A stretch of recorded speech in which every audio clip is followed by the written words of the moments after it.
আমাদের টার্গেট হচ্ছে এখন একটা ইসলামপন্থী সরকারকে রাষ্ট্র ক্ষমতায় নিয়ে যাওয়া। এটা আমাদের একটা প্রধান টার্গেট। এখন আমাদের এজেন্ডা স্পষ্ট, কোনো গোপন এজেন্ডা নাই। আমাদের কি নাই? কোনো গোপন এজেন্ডা নাই। আমরা চাই বাংলাদেশে এখন একটা ইসলামপন্থী রাষ্ট্র ব্যবস্থা গড়ে উঠুক, ইসলামপন্থী সরকার শাসন ক্ষমতায় আসুক। এটার জন্য আপনাদের সবার ভূমিকা আছে। কেউ কথা দিয়ে ভূমিকা রাখবেন, কেউ লিখবেন, কেউ বলবেন, কেউ যেভাবে হোক আপনাকে ভূমিকা তো রাখতেই হবে। কারো বসে থাকার সুযোগ নেই। এখন আর এই রাষ্ট্রটাকে ইসলামিক রাষ্ট্র হিসেবে গড়ার দায়িত্ব এখন সবার কাঁধে আসছে। আমরা আমাদের জায়গা থেকে বলতেছি, বাকি কাজ কিন্তু আপনাদেরকে করতে হবে। আল্লাহ পাক করার তৌফিক দান করে। আর ইসলামপন্থী ভাইদের আপোষের যে দূরত্ব, এটা কমায় ফেলতে হবে। এই দূরত্ব রাখা যাবে না। ইখতিলাফ আছে থাক, যদি আকীদাগত মৌলিক কোনো পার্থক্য না থাকে, আমরা তো ভাই ভাই। নাকি আমাদের চেয়ে কি মানে সেকুলার আমাদের বেশি বড় ভাই? আমাদের চেয়ে কি যে নাস্তিক মুরতাদের আমাদের বড় ভাই? কমিউনিজমে যারা আছে ওরা আমাদের বড় ভাই? না এই গণতন্ত্রপন্থী যারা একবারে কট্টর ওরা আমাদের দিনী ভাই নাকি? আমাদের তো ভাই, সোজা কথা হচ্ছে ইন্নামাল মুমিনুনা ইখওয়া, ইন্নামাল মুমিনুনা, মুমিন যারা মুমিন, মুমিন ভাই। মুমিনে মুমিনে কি ভাই, খালাস। আল মুসলিম ওয়া আখুল মুসলিম, মুসলিমের ভাই কি মুসলিম, খালাস এইটুক। মুসলিম আমার ভাই, মুসলিম আমার ভাই। এখন যারা এদেশের রাষ্ট্র ক্ষমতায় ইসলামকে চায় না, তারা আমাদের ভাই না। সে যে কোনো নামে আসুক, এক্স ওয়াই জেড, দেখার দরকার নেই। এক্স নামে আসুক, ওয়াই নামে আসুক, জেড নামে আসুক, যারা রাষ্ট্র ব্যবস্থা ইসলামকে চায় না তারা আমার ভাই, খালাস, সোজা কথা। এখন রাষ্ট্র ব্যবস্থা ইসলাম চায় যে ভাইরা আমাদের, ওই ভাইদেরকে একসাথে থাকতে হবে। আল্লাহর কসম করে বলতেছি, ইনশাআল্লাহ যদি এই ভাইরা আমরা একসাথে থাকতে পারি, এর সাথে আমরা দায়ীরা, তালেবে ইলমরা এবং আপনারা তো যুব সমাজ আছেন, আমাদেরকে টক্কর দিয়ে বাংলাদেশের রাষ্ট্র ক্ষমতায় কেউ যাইতে পারবে না ইনশাআল্লাহ। সবাইকে ভূমিকা রাখতে হবে। এখন অন্য আলোচনা চেয়ে এই আলোচনাটাই বেশি দরকার। অন্য আলোচনা অনেক শুনছেন জীবনে। এখন বাংলাদেশের দরকার একটা ইসলামপন্থী রাষ্ট্র ব্যবস্থা। এর বাইরে কোনো আলাপ নাই। এখন এটা প্রতিষ্ঠা করার জন্য কি করতে হবে সেটা ফিকির করা। তো কি করতে হবে বলেন? প্রথম কথা হচ্ছে আমাদেরকে আগে বৈশ্বিক জালেমদেরকে চিহ্নিত করতে হবে। পুরো বিশ্বে কারা জালেম, এটা কি চিন্তা করা বাকি আছে? পুরো বিশ্বের সবচেয়ে বড় জালেম যে পশ্চিমারা, এটা চিন্তা কি আপনার বাকি আছে? এই কথা বলতে যে ভয় পায়, তার তো নবীর ওয়ারিস হওয়ার দাবি করার উচিত না। এটা খোলামেলা, এটা সবাই জানে। অন্তত পক্ষে আমাদের ভাইদের মধ্যে আমরা দেখেছি, ছাত্র ভাইদের মধ্যে সাহস তো মাশাআল্লাহ অবশ্যই আছে, ডেডিকেশন আছে, জীবন দেওয়ার মানসিকতা আছে। তাদেরকে খালি নার্সিং করতে হবে, জীবনটা যেন ভুল পথে না যায়। এখন আবু সাঈদের রক্তের উপর দাঁড়ায় যদি কোনো সেকুলার ক্ষমতায় আসে, তাহলে এটা আবু সাঈদের রক্তের সাথে গাদ্দারি হচ্ছে।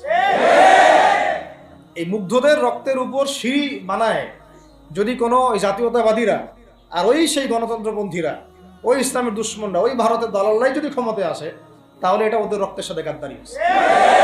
এই গাদ্দারির মাফ হবে না। এটা পলাশির যুদ্ধের চেয়ে বড় মীর জাফরি হয়েছে, এটা ৭১-এর চেয়ে বড় রাজাকারী হয়েছে।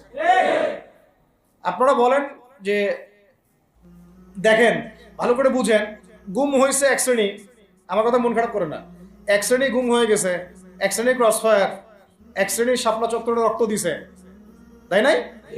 এক শ্রেণী ওলামায়ে কেরাম মামলা নিয়ে ঘুরে বেড়াচ্ছে মাথার উপরে, এক শ্রেণীর ছাত্র ভাইরা রাস্তায় শহীদ হলো, আর এক শ্রেণীর ছাত্র ভাইরা পঙ্গু হয়ে হাসপাতালে বেডে পড়ে আছে। ক্ষমতায় গেছে কারা? নতুন এক শ্রেণী। হ্যাঁ, এবং ওখানে এমন কিছু মানুষ আছে যাদের সাথে আন্দোলনের কোনো সম্পর্কই ছিল না, সম্পূর্ণ উড়ে এসে জুড়ে বসছে তারা। তাহলে এখানে ইসলামিক রাজনৈতিক দলগুলোকে সামনে রাখা যাইতো, তাদের থেকে তো উপদেষ্টা একটাও নেয় নাই। জামাত ইসলাম থেকে একটা উপদেষ্টা নিছে কিনা? হেফাজত ইসলাম থেকে কোনো উপদেষ্টা নিছে কিনা? আমাদের চরমনায় থেকে একটা উপদেষ্টা নিছে কিনা বলেন? তার মানে রাষ্ট্র গঠনে আমাদের কোনো ভূমিকা নাই না। আমাদেরকে বুঝাইছে যে আপনারা পরে আসেন, ইলেকশন দিব, তখন আপনারা ইলেকশন লইলেন। ইলেকশন সে কবে দেয় সেটাও দেখেন, আদৌ দেয় কিনা সেটাও দেখেন। কাকে বিশ্বাস করবেন? বিশ্বাসটা করবেন কাকে? যখন মোস্তফা সরোয়ার ফারুকের মধ্যে একজন উপদেষ্টা হচ্ছে, বিশ্বাসটা আপনি করবেন কাকে? সারা জীবন মানুষকে পরকে শিখাচ্ছে, তার কোন যোগ্যতায় সে উপদেষ্টা হচ্ছে? আচ্ছা, এটা কাজ করেন, এটা উপদেষ্টা করার জন্য একটা পরীক্ষা নেন না, দেখি বিসিএস এর মতো, দেখেন না এরা পাশ করে কিনা। অথবা আপনি এটা কাজ করেন, ইসলামিক সেন্সে পরীক্ষা নেন, দেখেন কোরআন তেলাওয়াত করতে পারে কিনা। কিসের ভিত্তিতে হলো? এই সমস্যাগুলো থেকে গেছে। তারপরেও যা হয়ে গেছে। এখন আমাদের যেটা কথা সেটা হচ্ছে, আমরা তো আর কোনো বিদ্রোহে যেতে চাই না, আমরা যে শান্তিপূর্ণভাবে ইসলাম প্রতিষ্ঠা করতে। কিন্তু প্রয়োজনে যদি তারা মানে আমাদের উপর জুলুমের ভাষা বেছে নেয়, তাহলে আমরা অবশ্যই এবার প্রতিবাদের ভাষা বেছে নিব ইনশাআল্লাহ। এই জন্য সবার আগে জরুরি হচ্ছে যুবকদেরকে এক কাতারে থাকা, ইসলামপন্থী ভাইদের সাথে থাকা, ইসলামী সংগঠনের সাথে থাকা, এবং নাম XYZ যেটাই হোক না কেন, নাম XYZ হতে পারে, আপোষে ভাই ভাই হয়ে থাকা। এটাতে যদি ভাই আমরা এবার ভুল করি, আল্লাহর কসম করে বলতেছি, আল্লাহ না করুক, এরপরে যদি মায়ের আসে, না আপনি বাঁচবেন না আমি বাঁচবেন, কেউই না, ইনশাআল্লাহ ওই দিন আসবে না। আর আমরা যদি ইনশাআল্লাহ আজ্জা ওয়া জাল যদি আমরা এটাকে মদিনা রাষ্ট্র বানাতে পারি, এই বাংলাদেশকে যদি আমরা একটা মদিনা রাষ্ট্র বানাতে পারি, ইনশাআল্লাহ কালকে গাজওয়াতুল হিন্দ হবে ইনশাআল্লাহ। ওটার জন্য রেডি আমরা ইনশাআল্লাহ। পাকিস্তানের কাছে কিছুই নাই, আছে খালি 10টা 12টা পারমাণবিক মনে অস্ত্র, তাতেই ভয়ে কাঁপতে থাকে। চায়না খালি একটু ভয় দেখায় যে আগাইলে কিন্তু সিকিম নিয়ে নিব, আগাইলে কিন্তু চিকেন নেক গিলে ফেলবো। চায়নার ওই ছোট ছোট যোদ্ধাদের কাছে যে মাইকটা খায়, আর আমাদের এখানে দেখা যায় যে সীমান্তর মধ্যে একটা কৃষকও যদি সীমান্ত থেকে দূরেও হাল চাষ করে, ওকে গুলি করে মেরে ফেলে। ফেলানি, ফেলানির কথা ভুলে গেছেন আপনারা? আমাদের বন্যা, এরকম কতগুলো মানুষকে সীমান্ত হত্যা করে মারা হয়েছে। আজকে গুগলে গিয়ে সার্চ করে দেখেন কতগুলো মানুষকে বিগত 15 বছরে সীমান্ত হত্যা করা হয়েছে। তো এখানে আমাদের স্বাধীনতার প্রশ্ন আসে না, এখানে গণতন্ত্রের কথা আসে না, সার্বভৌমত্বের কথা আসে না, না, বরং তারা ক্ষমতার জন্য ওদের কাছে ইমান বিক্রি করে দিয়েছে। ক্ষমতার জন্য এই উগ্রদের কাছে, মানে উগ্র হিন্দুত্ববাদীদের কাছে ওরা তাদের ইমান, ওদের আমল, ওদের তাকওয়া, ওদের দিন সব বিক্রি করে দিচ্ছে। এই জন্য আমি আগে বলেছি একটা লেকচারে যে আমরা যদি বিরিয়ানি খেতে চাই, আপনি যদি বিরিয়ানি খেতে চান, একটা পাত্র নেবেন কি না? আচ্ছা, পাত্রটা যদি ময়লা থাকে খাবেন? পাত্র অনেক ময়লা আছে, আপনি কি ওইখানেই বিরিয়ানি ঢালবেন, ঢেলে খাওয়া শুরু করবেন? সবার আগে আপনি কি করেন? এটাকে ধোন, পরিষ্কার করেন, তাই না? বাংলাদেশকে যদি আপনি ইসলামী রাষ্ট্র হিসেবে করতে চান, আগে এই দেশের মধ্যে যে পয়জনগুলো আছে এগুলোকে দূর করতে হবে, সমস্ত পয়জনকে ধুয়ে সাফ করতে হবে। তারপরে যে খেলাফা বা শরিয়া বা ইমারা যেটাই আসুক, ইমারা এক জিনিস, খেলাফা আর এক জিনিস।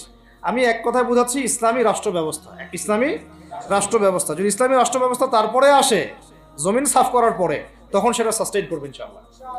আর যদি ময়লার মধ্যেই ইসলামী রাষ্ট্র কায়েম করতে চান, তখন হবে উদাহরণটা এরকম যে আপনি এই নোংরা ড্রেনের মধ্যে নেমে গায়ে সাবান মাখা শুরু করছেন, হাততে কোনো লাভ হবে না, বরং ওই নোংরাই আপনাকে খেয়ে ফেলবে। ঠিক আছে? ডেমোক্রেটিক সিস্টেমের মধ্য দিয়ে যদি আমাদের ভাইরা ক্ষমতা যেতে পারে, যাক না, সমস্যার কিছু নাই। এটা কতটুকু জায়েজ না জায়েজ, হালাল হারাম, সুন্নাত, এদিকে আমি যাচ্ছি। এবং এটা নিশ্চিত তারাও জানে এটা সুন্নাত না, তারাও জানে এটা কি না, সুন্নাত পদ্ধতি না। কারণ রাসূলুল্লাহ সাল্লাল্লাহু আলাইহি ওয়াসাল্লাম দাওয়াতের মধ্য দিয়ে এবং সশস্ত্র যুদ্ধের মধ্য দিয়ে মানে মক্কা বিজয় করেছেন। দাওয়াতের মধ্য দিয়ে তিনি মদিনা রাষ্ট্র কায়েম করেছেন। তারপরে মদিনা রাষ্ট্রকে বেস করে আস্তে আস্তে আরও রাষ্ট্রকে এক্সপেন্ড করেছেন। বদর, উহুদ, খন্দক, খায়বার এগুলো হয়েছে, আস্তে আস্তে মক্কা বিজয় হয়েছে। মূল ছিল আগে মদিনা রাষ্ট্রটা কায়েম করা। তো আমরা যে কোনোভাবেই হোক মদিনা রাষ্ট্রটা আমাদের কায়েম করতে হবে আগে, তারপরে ইনশাআল্লাহ তাআলা দেখবেন, হ্যাঁ, ওই অখণ্ড ভারত আমরাও কায়েম করবো ইনশাআল্লাহ। সংখ্যা দিয়ে কিচ্ছু না, ওদের সংখ্যাকে আমরা ভয় পাই? ওদের সংখ্যাকে ভয় পাওয়ার কিচ্ছু নাই, সংখ্যাকে ভয় পাওয়ার কিচ্ছু নাই। কারণ এই যে কোরআন, আমার সামনে যে কোরআনটা আছে, এটা দেখে একটু খারাপ লাগলো। কোরআনের যে অবস্থা, এটা খুব মনের কষ্ট দিল আর কি। কোরআনটা হবে চকচকা, এটা দেখে বোঝা যাচ্ছে এটা অনেকদিন কেউ পড়েই নাই। আপনাদের বাসার যদি কোরআনের এই হালত হয়, তাহলে আমাদের দ্বারা দিন কায়েম হবে না। আপনার কোরআনের হালত হবে এমন যে কোরআনে এক বিন্দু পরিমাণ কোনো ময়লা নাই, প্রত্যেকদিন আপনার হাতের স্পর্শেই ময়লা দূর হয়, তখন এই কোরআন আপনার পক্ষে কথা বলবেন ইনশাআল্লাহ। ভাই, কোরআনের কাছে চলে আসেন, আর দেরি করেন না, সময় নাই। আল্লাহ পাক সবাইকে কবুল করেন, আমিন। এই মসজিদগুলোকে কাজে লাগান, এখানে তালিমি বৈঠক চালু করেন প্রত্যেক সপ্তাহে। আমি যদি প্রত্যেক মাসে রংপুরে আসি, প্রত্যেক মাসে সময় দেবো ইনশাআল্লাহ। আপনারা এখানে ইমাম ঠিক করেন, খতিব ঠিক করেন, এবং ওই যে টিচার ঠিক করেন, করে আপনারা কোরআন শিক্ষার ব্যাচ চালু করেন, কোরআনের তাফসীরের ক্লাস চালু করেন, তারপরে তুলনামূলক আরবি ভাষা শিখেন। মানে এগুলো শিখে নেন তাড়াতাড়ি, সময় নাই এগুলো, আমাদের হাতে সময় কম। এগুলো আজকে থেকে 10 বছর আগেই শেখা উচিত ছিল, তাই না? কিন্তু আমাদের এই সেকুলার শিক্ষা ব্যবস্থা আপনার জীবন থেকে 20 বছর কেড়ে নিছে। 20 বছর পড়াশোনা করার পরে আমি চ্যালেঞ্জ করতেছি, এই যে লাখ লাখ টিচারকেও যদি আপনি কোরআন তেলাওয়াত ধরেন সহি বলতে পারেন, অথচ তারা জাতির শিক্ষক হয়ে বসে আছে। তো সেকুলার শিক্ষা ব্যবস্থাটা আমাদের জীবন থেকে পুরা ইসলামের হকটাকে নষ্ট করে ফেলছে। আপনার অধিকার ছিল যে আপনি একজন স্কুলের স্টুডেন্ট, আপনি কোরআন পড়তে পারবেন। আপনি একজন কলেজের স্টুডেন্ট, আপনি কোরআনের তাফসির করতে পারবেন। আপনি একজন ইউনিভার্সিটি পাস করেছেন, আপনি হাদিসও পড়তে পারবেন, এবারও তো দিতে পারবেন, এরাও দিতে পারবেন। এটা আপনার হক ছিল, কিন্তু এই হকটা নষ্ট করছে কারা? এই সেকুলার শিক্ষা ব্যবস্থা নষ্ট করে ফেলছে। এখন তো কিছু করার নাই। তো এটাতে আমাদের দোষ কি? আমাদের দোষ হচ্ছে আমরাই তো তাদেরকে ভোট টোট দিয়ে উপরে উঠেছিলাম। আমাদের বাপরা উঠাইছে, আমাদের বাবারা উঠাইছে, তার বাবার উঠাইছে। আমরা তো ওই সময় ইনসাফ করি নাই, ফল আমাদেরকে ভোগ করতে হয়েছে। আপনি এই প্রসঙ্গটা দুটো কথা বলেই ফেলেন, নাহলে আমি মানে হকাদায় হয় না। একটা মুসলিম ঘরের ছেলে, তার অধিকার নাই প্রাইমারি স্কুলে গিয়ে সে কোরআন শিখবে? আচ্ছা, আমাদের মৌলিক অধিকার কি? খাদ্য, বস্ত্র, বাসস্থান, শিক্ষা, চিকিৎসা, 5টা বলি না? তো কোরআন আমার মৌলিক অধিকার না? মুসলিম পরিবারের সন্তান আমি, কোরআন আমার মৌলিক অধিকার না? তারপর প্রাইমারি স্কুল আপনাকে শিখায় নাই, হাই স্কুল আপনাকে শিখায় নাই, এমনকি কারমাইকেল শিখাইছে আপনাকে, বেগম রোকেয়া বিশ্ববিদ্যালয় শিখাইছে, এরাও শিখায় নাই। এমনকি বিসিএস ক্যাডার হচ্ছেন কোরআন ছাড়াই, ডক্টর হচ্ছেন কোরআন ছাড়াই, ইঞ্জিনিয়ার হচ্ছেনও কোরআন ছাড়াই। এমনকি শিক্ষা কমিশন গঠন হচ্ছে, ওই কমিশনের লোকদেরও কোরআনের জ্ঞান নাই। টকশোতে আইসা আবার ঠিকই পটর করে, কোরআনে পড়তেও পারে না, টকশোতে আইসা পটর করে। এই তো বিগত 10 বছর তো টকশোর বছর ছিল, খালি টকশো, দেখেন নাই? আলোচনা। একটা ন্যারেটিভ তৈরি করা হচ্ছিল, ইসলাম নিয়ে যারাই কথা বলবে এরাই জঙ্গি, এরাই মৌলবাদী, এরাই সন্ত্রাসী।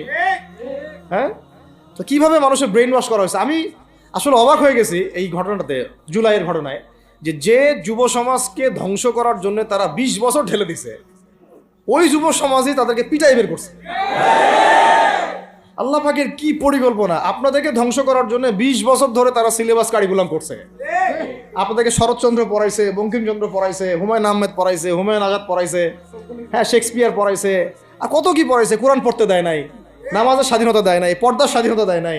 আমাদের বোন পর্দা করে পরীক্ষা দিতে গেছে, নেকাব খুলে ফেলা হয়েছে, কি করে নাই। কিন্তু ওই ছাত্র জনতার হাতেই পিটানি খাইতে হয়েছে।